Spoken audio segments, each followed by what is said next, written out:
پاکستان میں اور شعبہ مہنگائی سے سب پریشان ہیں اور لوگوں کے لیے 2 وقت کا کھانا مشکل ہو گئی ہے۔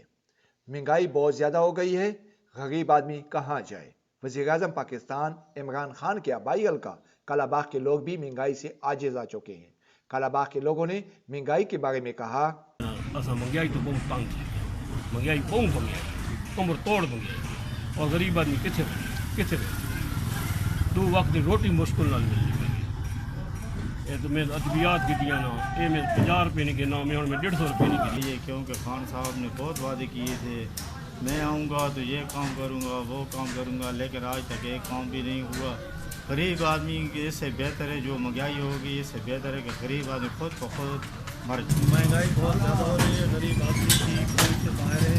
عمران خان کا جو فرض بن گیا ہے، لوگوں سے ووٹ لیے ہیں، لوگوں کی داد رسی کرے، اس لیے تو ووٹ لیے نا ادھر جا کے وہ اسلام آباد میں بیٹھ جائے، لوگ جہاں بھوک پہ نڈال ہو جائے۔ حکومت کو چاہیے کہ مہنگائی پہ کنٹرول کریں، کیونکہ مہنگائی سے سب لوگ تنگ آ چکے ہیں اور لوگوں کا جینا مشکل ہو گیا ہے۔